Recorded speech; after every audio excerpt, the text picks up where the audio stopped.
ألا من كنت مولاه فهذا علي مولاه اللهم وال من والاه وعاد من عاداه. Hi, my name is Tobias Klarskov, and I'm 27 years old, and I found Islam approximately 3 or 4 years ago. I am a skilled carpenter. I had this idea that if I started to build churches, then I would be able to start a good reputation for myself. And then I started in a company where we were in the process of renovating Roskilde Cathedral. I got interested in this project and thought if I could get in, then I could create a really good reputation. And after a few years, I came into a company where on the first day all employees at the company were called, and we were asked to meet.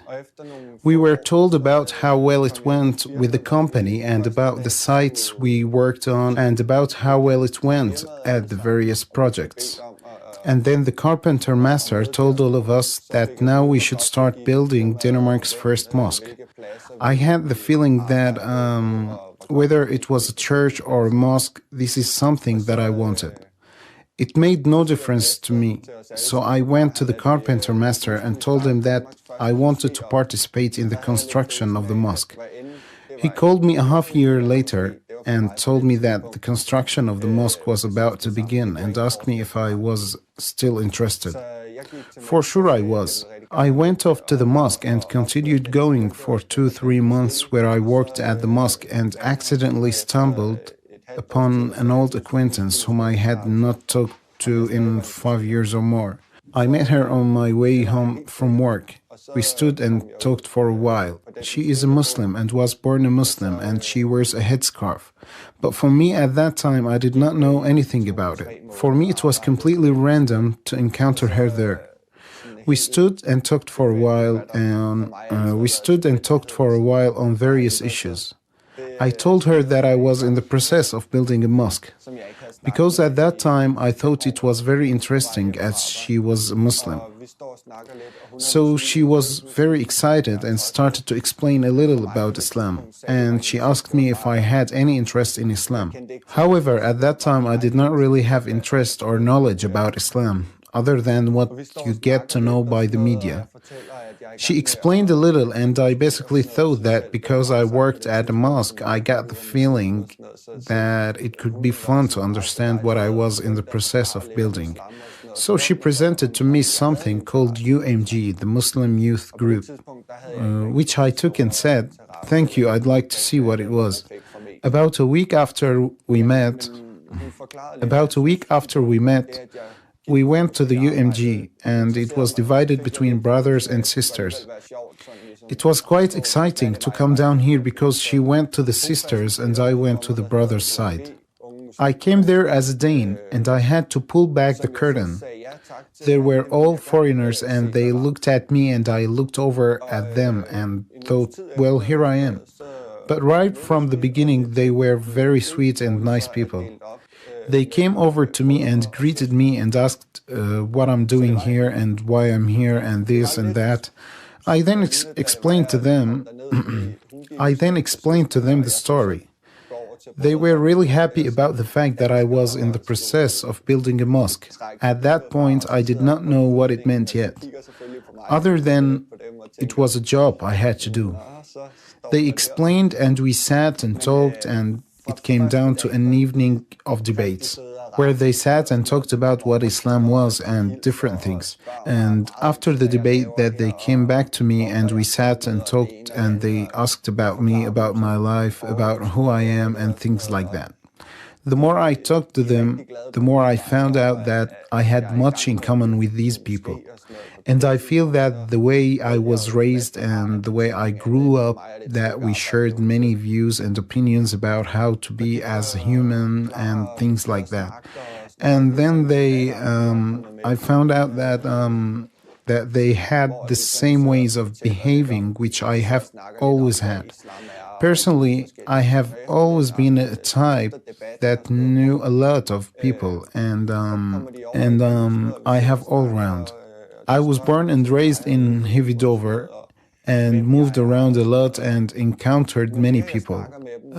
But I never really, but I never really felt that I wanted to be part of a group or that I could not talk to someone because he was such or with her because she did such. I have always been myself, but also because I think that the way I was raised in this matter, I have not had the need to be part of something or be better than others or to live up to what other people thought and believed. So I've always been all around from one group to another, and I've been a bit with them over here, and I've been a bit with them over here, and a bit with them over there. Then when I came to UMG and met the foreigners and the Muslims down there, it occurred to me that there were so many of them that were like me in this way, and they had the perception of things that we are here because we need to be ourselves and we must learn to stand on our own feet and not compete about how has the coolest cell phone or the coolest shirt. So it seems very natural for me to get into their company, where we share the same opinions and perspectives. And I have just been in there for the last year and a half. And the more I've talked with these people and also started to meet them in private, it just occurred to me and to many of them as well who said that to me, that the way I was raised and brought up is much like the Islamic way of behaving. So it has never been a leap that I have taken from being a Dane to being a Muslim or an atheist to a Muslim. So it has been very natural for me from the time that I had entered. So it has been very natural for me from the time that I had entered UMG to the time that I'm today. I don't feel like I have changed. There are many who have asked me questions and told me, well, Tobias, are there not many limitations? There are many things you can do. Has it not changed your life? Generally, I explained to them that before I was a Muslim, I did not kill people and I did not steal from people, and this is what Islam enforces. All these things are not part of Islam. So when we hear in the media that there are some who have killed in the name of Allah, it will be equal to me taking my body Sebastian and saying, now I want to kill in his Allah's name. It will be equal to me taking my body Sebastian and saying, now I want to kill in his Allah's name. I've never talked to Sebastian about this, so he will probably be very upset if I started saying this. And it is the same with Allah. Allah has never asked us to kill in His name. So there is a very distorted perception of what Islam is. And there are many who abuse Islam and Allah's name. So there is a very distorted perception of what Islam is. And there are many who abuse Islam and Allah's name. Just as when you look at a football stadium where suddenly there are 2,000 people running in the stadium to smash everything. When I ask football fans whether they regard these people who run onto the pitch as football fans, they say no, they are crazy and they are violent psychopaths and terrorists. And that's where I like to flip it over and say it's the same for us when people blow themselves up in the car or drive into a bus. It has nothing to do with Islam. Again, it's just terrorists. There are many who have managed to distort the image of Islam because they use an excuse, whether it's a football club or a religion, and they say, well, then that's just how it is. The more this case is brought up, the more it becomes real for the people who do not dare set themselves into meeting the people that are involved. I bet that if you come into a football club and you talk to them about what their unity is, then it's my understanding that they are drinking beer and eating hot dogs on a stadium. I bet that if you came into a football club and you talk to them about what their unity is, then it's my understanding that they are drinking beer and eating hot dogs on a stadium. Wherein they on TV can show a stream of Brøndby Stadium where there are people running in and smashing things. We see this over the course of 2 months. So this can technically become my view of football fans, even if I don't go and talk to them. And I feel that the same thing has happened with Islam. When people see what happens on TV and see some people with dark hair and brown eyes behave absolutely unacceptable, they just automatically assume that it's part of Islam to behave in such a manner. As much as I would think that there has been the ongoing debate here in Denmark about how preschools will not serve pork anymore, but I've never read or heard anywhere that it has something to do with Muslims that preschools will not serve pork.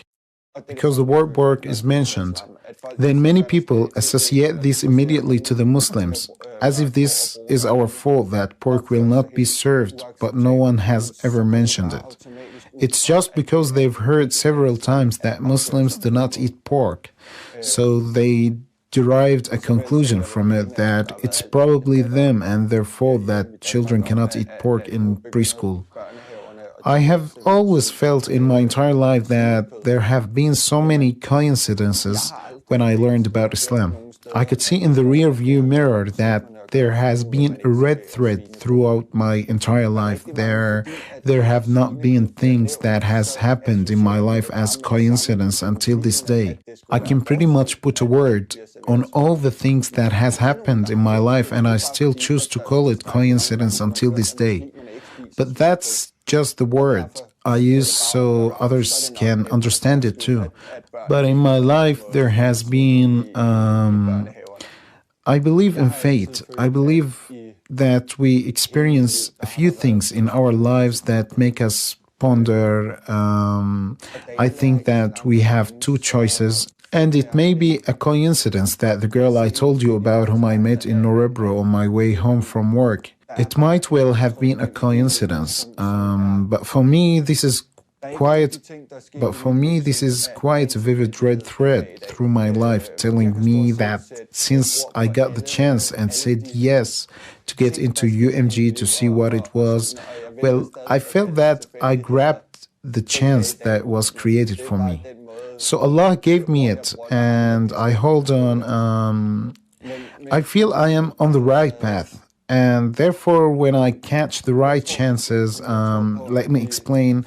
If there is a knife on the table, then I can use it to eat and I can use it to kill. If there is a knife on the table, then I can use it to eat and I can use it to kill.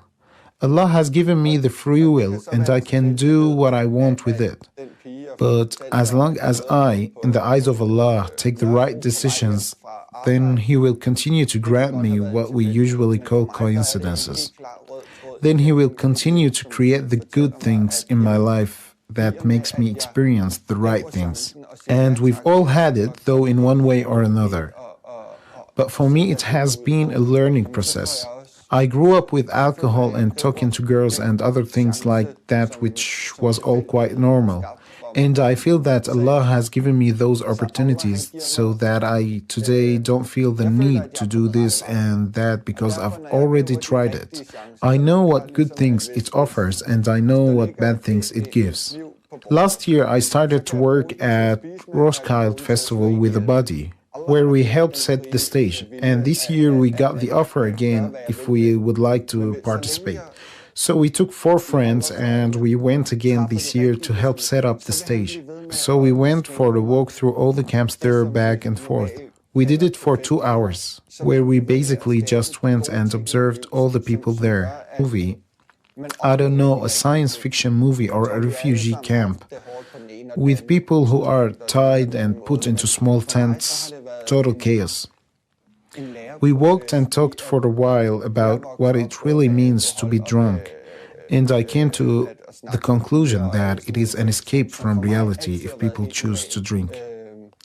So, we came to work at 4 a.m., but there was not much to do anyway, so we had kept ourselves awake all night for no good reason.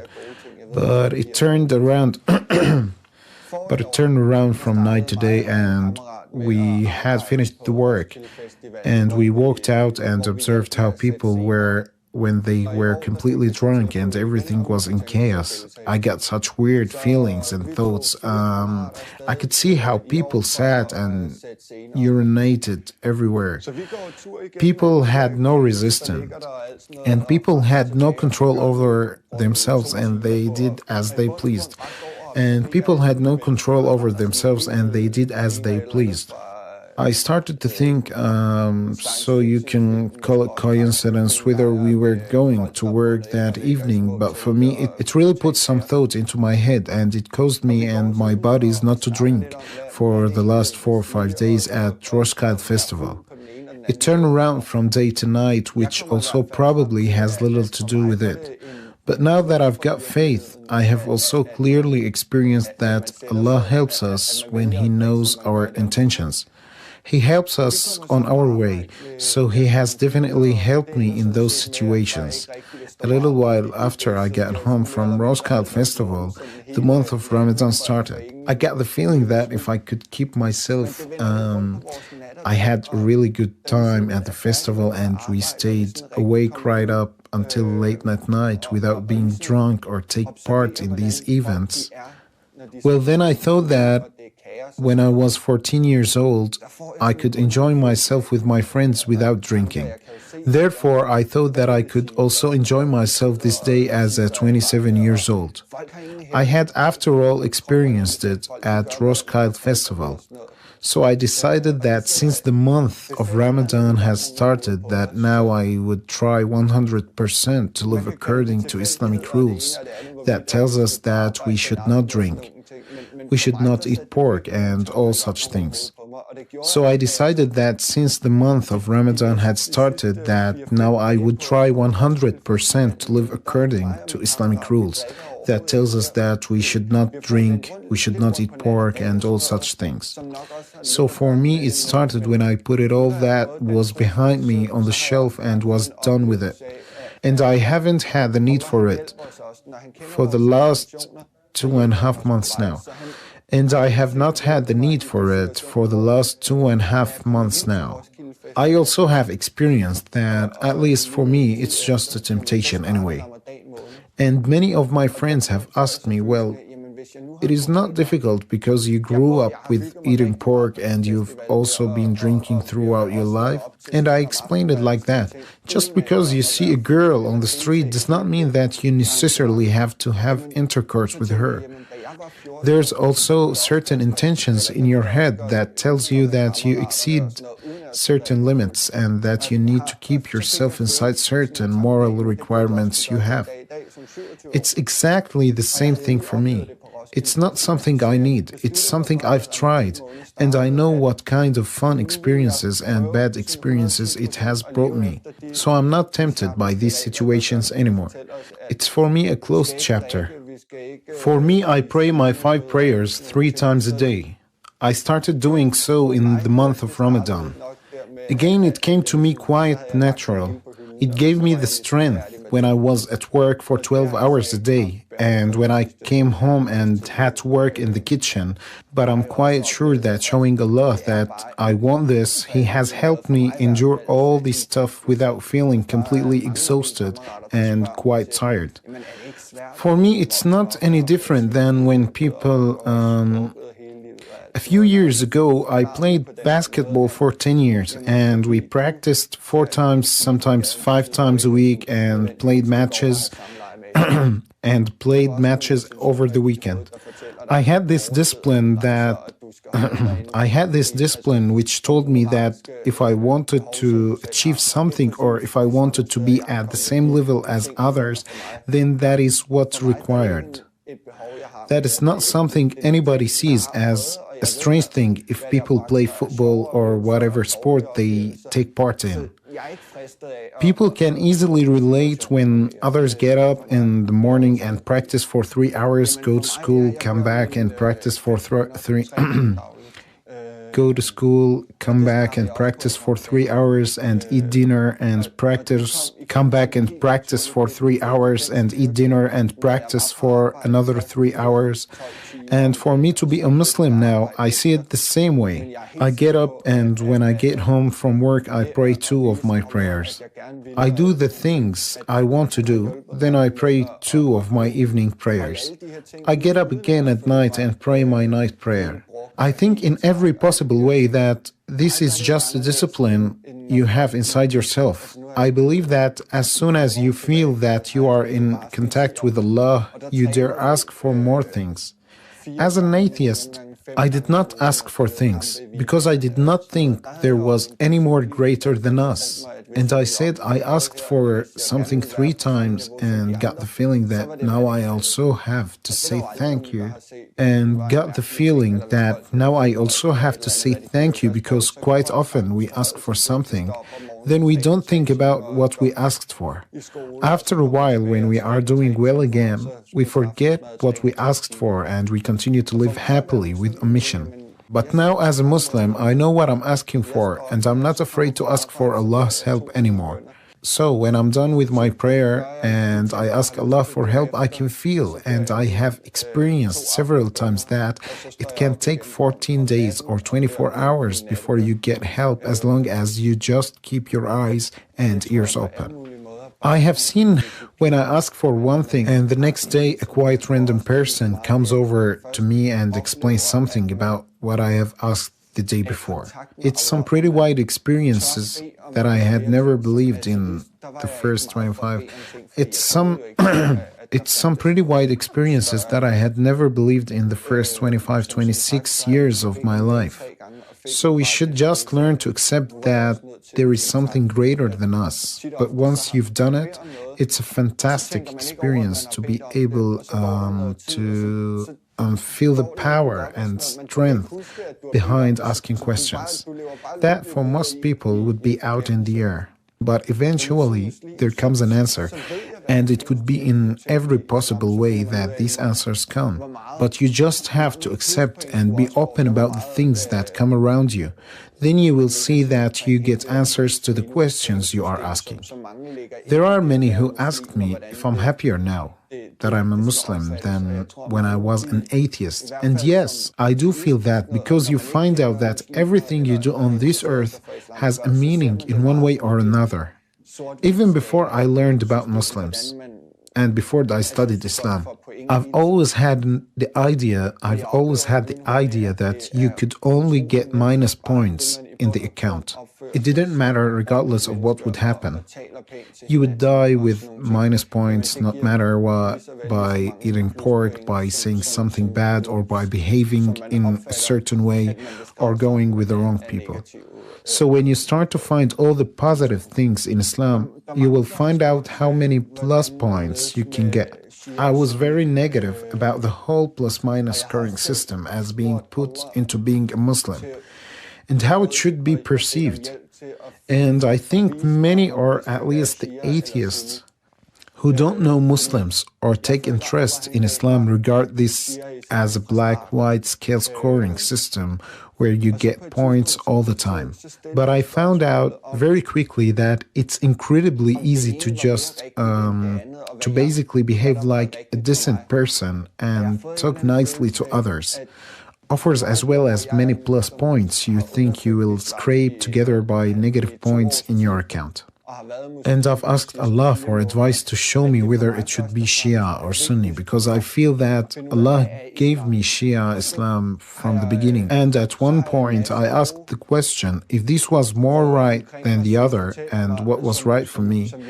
I've got the feeling that I've studied Islam in 2 years and I've been a Muslim for the last 4 months.